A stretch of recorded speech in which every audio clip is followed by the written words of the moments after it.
Okay, Eamon, thanks again for chatting to us this week. As we look towards the Euros now starting next week, give us your thoughts on an overview of the tournament in general, the prospects of the main sides. Well, it's a very interesting tournament, and the European Championships are better than the World Cup because all the nations there are pretty strong. There's not much dead wood around, so every game has its own appeal.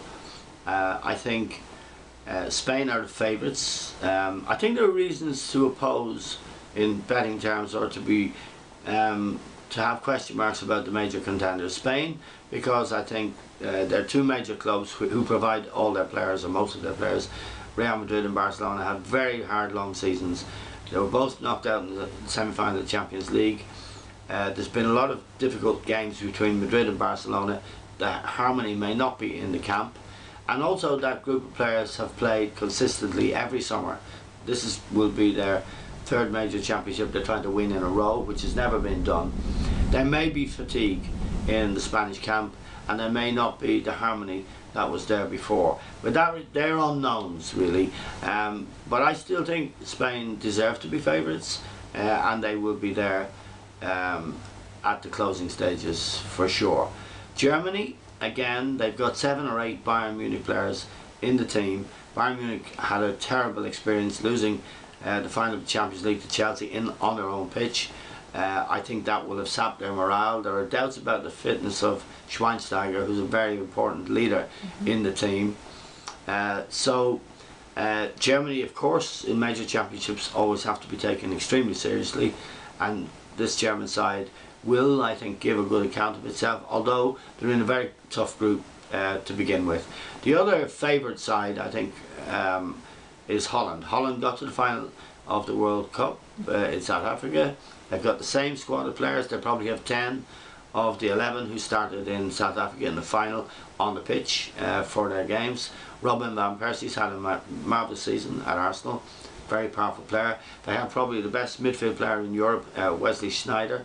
But he's had a very poor season, Sneijder, with Inter Milan, notably poor. And this tournament offers him an opportunity, I think, to show the world how good he is. I think he might be interested in a move from Italy, where the football has all kinds of problems, and Inter in particular have had problems this season.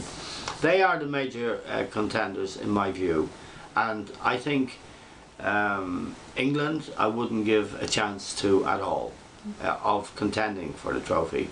People are saying maybe France have a chance, and there's been a lot of money in the betting shops in France. I don't think France have a chance of winning it. I'd have grave doubts about them. So I think if you're looking for a winner, it will come from Holland, Germany, Spain, and I just slightly favour Holland. As a bet, they're 7-1.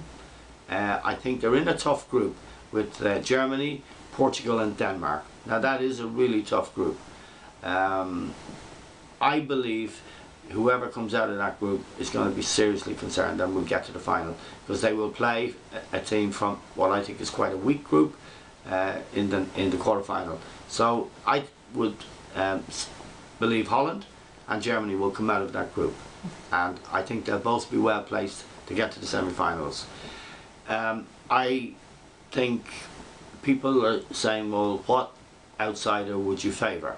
And people have speculated maybe Russia would be good outsiders. I don't agree.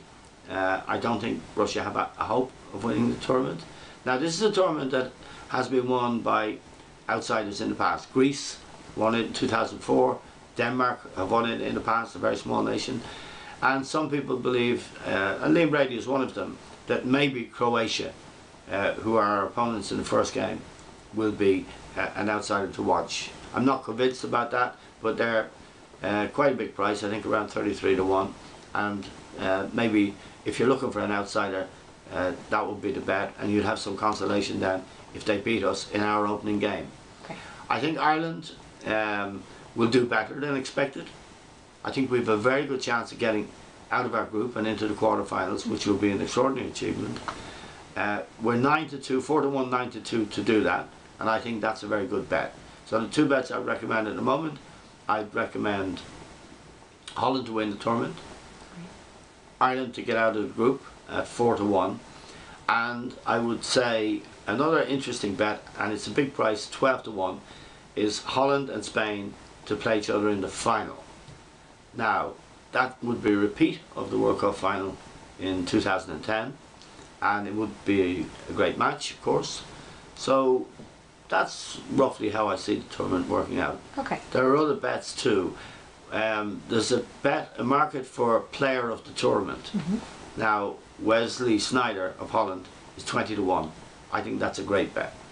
The other bet I think is a very, very good bet is Robin van Persie to be top goal scorer.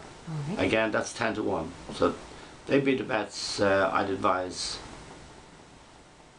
Brilliant. Thank you very much. Okay.